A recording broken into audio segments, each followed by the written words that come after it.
Zipp, yep, Zipp finally have an interesting product to talk about again. These are the new 353 NSWs, 1300 grams, new hubs, steel spokes, built-in tire pressure sensor. Let's get into it. Zipp Wheels really are the founders of high-tech wheel technology. They are the brand that we all wanted to aspire to own a few years ago before everyone tried to copy them, imitate them, come out with cheaper, very similar designs.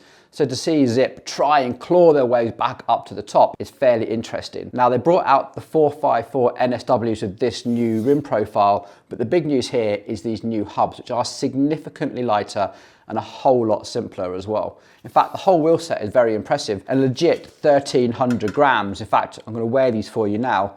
The rear wheel here at 719 grams, and the front wheel comes in at 592 grams. Add those together in some sort of sketchy balancing act, so zen right now, and we have 1,312 grams, 2 grams heavier than the stated weight on their website. So well done, Zipp. Now, the other wheel set in this category, let's face it, this is a £3,500 wheel set. It is right up there. And the wheel set that you're probably going to compare this to, if you're in the market for such a set, would probably be the Scope AirTex. Now, the Scope AirTex famously have that titanium 3D printed hub, they have carbon spokes, and they're just 200 grams lighter. What Zipp are offering here is for that extra 200 grams, you're getting steel spokes, much more robust, much more user-friendly, replaceable, and a built-in pressure sensor. And that really is the big news here, because Zipp are putting more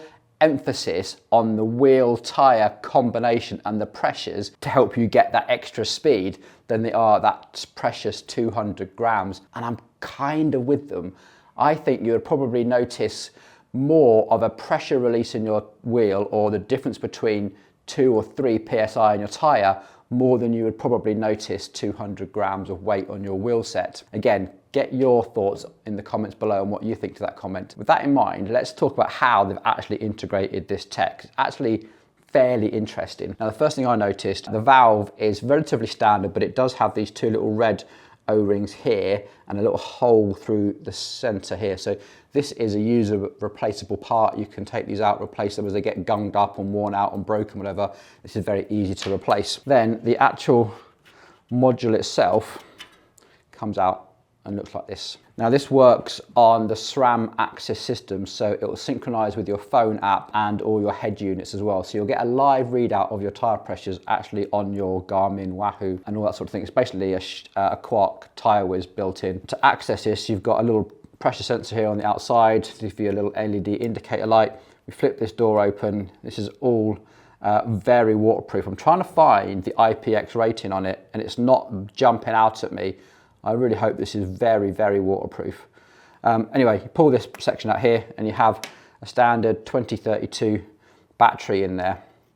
And the first thing you need to do is pull that battery out and remove the little red piece of paper. Now, what I find really cool is that Zipp have obviously thought about the balancing, because if I just try and put this wheel flat on the surface here, it's actually quite hard to do.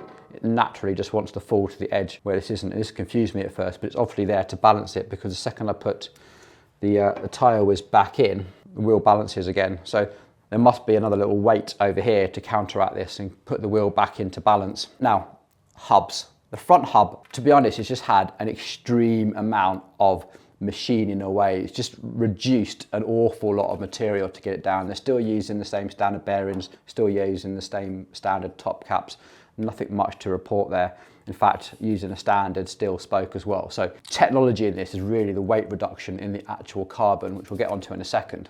Right now, we'll look at the rear hub. This has always been Zipp's nemesis, if you like. The hubs have always been quite bulky, and they've been very particular about the type of bearings that they need to use. So this is their free hub body. So the free hub body, it looks like they're using the SRAM butter grease on all of this, and there's a seal around there. Well, that actually all looks very familiar. That looks like a rollover from the current free hub, and there's no preload collar in there either. Probably the biggest change is the axle here, which I'm really, really hoping has been machined better than the previous generation's ones.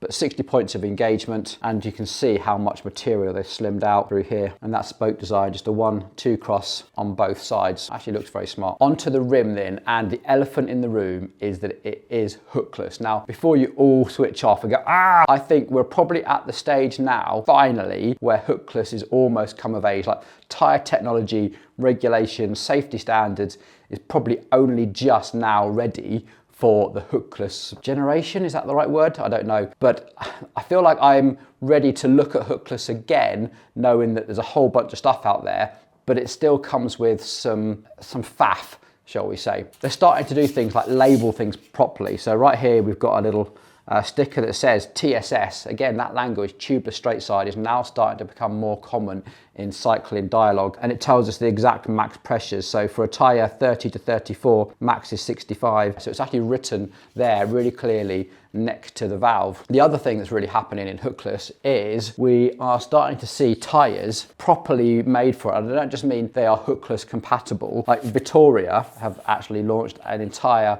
tyre designed for wide rim optimized, at least 25 millimeters. So this is now 29C tyre, but optimized for a 25 millimeter internal, which this is. And also Zipp, along with their partner Goodyear, so Goodyear is now part of the SRAM family, the same as Zipp is, have actually launched a whole range of new tyres to go with this. Sadly, we haven't got them here because, interestingly, they've also launched a new aero tyre, but we'll tell you about that when it actually arrives. We now have ETRTO standards, we now have proper labelling, we now have tyres being made specifically for the job, and we have tyre pressure sensors built into your wheels. Is hookless actually worth it? Well, what we're going to do, fit some tyres up, get it on a bike, let's get out for a ride. Almost forgot to mention, for those of you who don't have £3,500 burning a hole in your back pocket, Zipp have you covered. This is the new Zipp 303, probably about 1,100 quid, but these things always go in the sale. So they're giving you some of the tech, but you can see the differences that they made. So still 25 millimeter internal, but you can see how much beefier this 303 rim is. Now, one of the reasons for that is that the 353, the one with the sort of the sawtooth edges, this is not rated for gravel. This is only purely road, where the 303 you can use for gravel as well, and you can get quite a wide beefy tyre on there. But most of the sort of the downgrade, if you like, is really in the hub. You can see they've gone back to that heavy Zipp hub, and the actual weight of that back wheel is now 778 grams, so fairly big weight penalty. But you do have the tyre pressure. So I do think this is going to make a pretty interesting gravel wheel. If you ride somewhere dry, these hubs are not great in like wet conditions, sadly, but that does give some interesting options for gravel riding where, I mean, tyre pressure is getting quite important now. So anyway, it's all about the 353 today, so we'll come back to this another day. Right, let's test the pressure sensors. So this is the NV tyre pressure sensor that we use in our workshop. Have the Wahoo Element 8 connected up to the sensors, and the SRAM Access app with the tyre pressure calculator. So body weight with my cycling shoes and kit on is 82 kilograms, probably a bit more with some stuff in my pockets. Bike weight of 8 kilograms by the time I have this hefty unit attached to it, and some water bottles. So tyre width 29 millimeters, inner tyre rim width 25, gives us 3.97 bar, 4 bar, which is 58 psi for the front, and with the rear tyre 4.2, which is about 61, 62. So I'm going to hook these up. This is the front wheel. So the front wheel needs to be 4 bar. So front wheel, remember we're looking for about 58. There we go, there's our 4 bar and 58 psi for the front wheel. Looks pretty good. Okay, slight hitch. This fast flashing red light you can see is trying to tell me that the tyre pressure is too high. Now you should be able to set those ranges in the app, but for the life of me, I cannot connect this to the Access app. Now the front one is actually going fine. This is flashing green. This is telling me that the tyre pressure is in range. Now I'm stuck. I can connect it to all my Wahoo devices. I've turned all my Wahoo devices off. There's nothing else connected, but all the help functions. Apparently the only thing you can do is remove the battery and restart it. I haven't got time for that. I'm just going to go out for a ride. Well, with fancy new wheels, shallow, 7.35 with pedals, with bottle cages, with Garmin mount, ready to ride. Happy days. About 2 hours ago, I installed these wheels on my bike, had my lunch, setting out for a ride. So I've just been resting, and we have lost about 8 psi out of the front wheel. Definitely feels a bit squidgy. Red light is flashing, so I'm going to stop, put some air in it. So I want 58 psi in here, so I'm going to dial in 58% on my Presta inflator here. I hope the screen rate's going to be okay. It didn't take very long. Actually, these are really good. Probably one of my favourite inflators is the Presta Cycle and the Toe Peak one.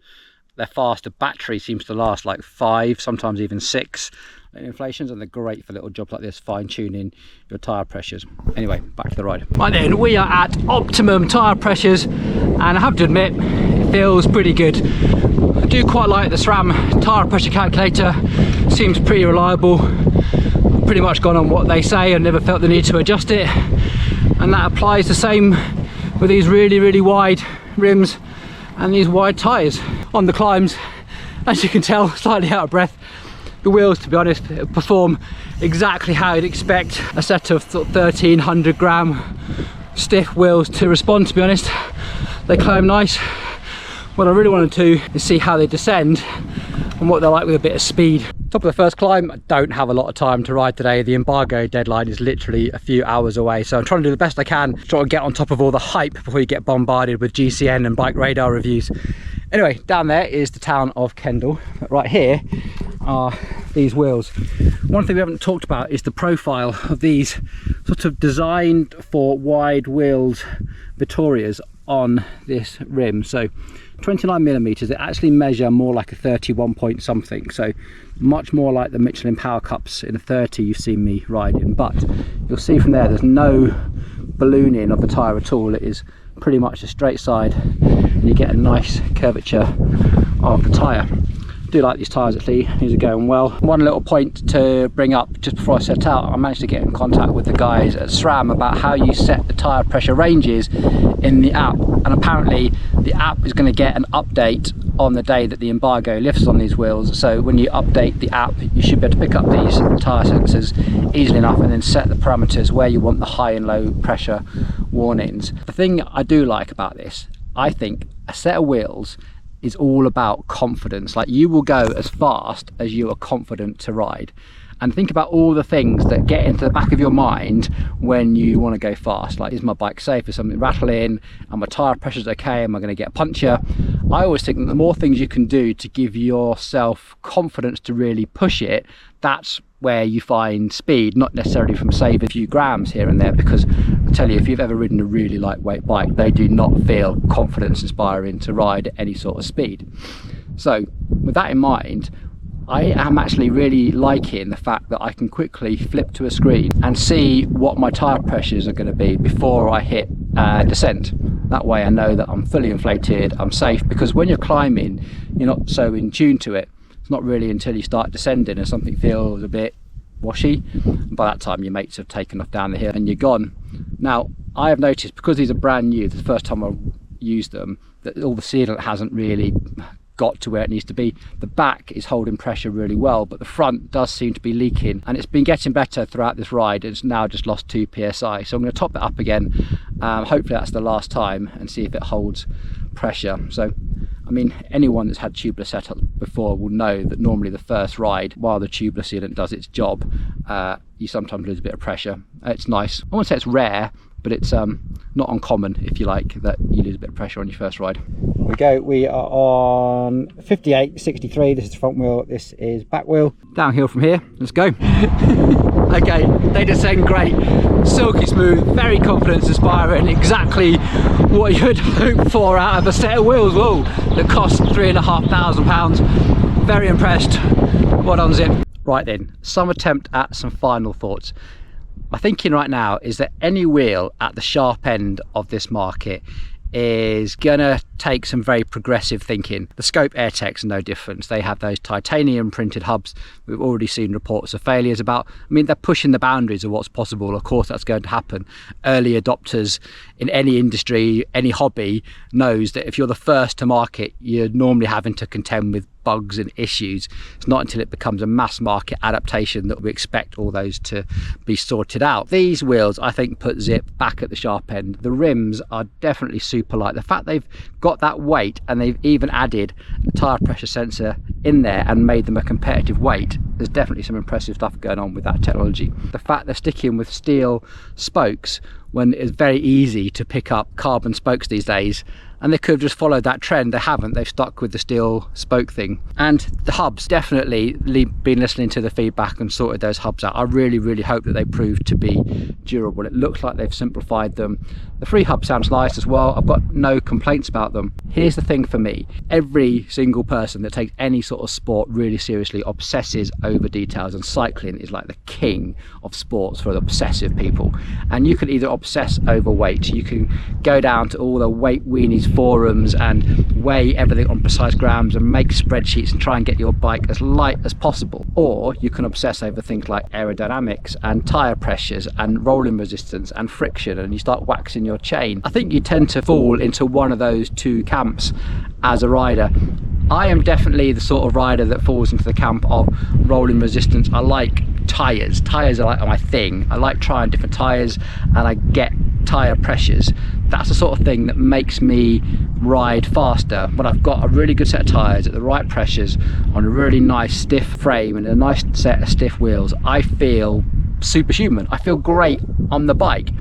But a lightweight climbing bike never really makes me feel that excited. It's nice on the hills, but after that, it's not really my vibe. So when it comes down to stuff like this, you've got to decide, I guess, what type of rider you are. Now, with that all said, I've got some very exciting news, because I don't want to keep these. No, we've got a set of the new 454 LSWs. That's much more in my bag, and I'm really excited to get those. So these 353s we're going to put up for raffle. Yep, you can click the link down below, enter the raffle, and you can win this set of wheels. We're going to be giving these away during the Tour de France, so a really short raffle. Try and get those raffle tickets in as soon as possible. I cannot wait to give these away to someone. They are fantastic wheels, and when I get the 454s NSWs, rest assured they'll be on my bike, and I will be giving them a good test and telling you all about them for a long time to come. Right, I hope you enjoyed this video. If you did, please like, subscribe, get in the comments, tell me what you think. This is a controversial wheel set, lots of ideas put forward here, so add your thoughts to the comments. I can't wait to hear what you've all got to say. Cheers. I should also add, if any of you are thinking about commissioning a custom build and getting your dream bike completely sorted, get in touch. We can supply lots of different frames, lots of different wheels, and we can give you loads of advice on all the equipment that's going to be best for you and the type of riding that you do. Comes with a bike fit, all that good stuff. Loads more information down in that description. Look forward to seeing you.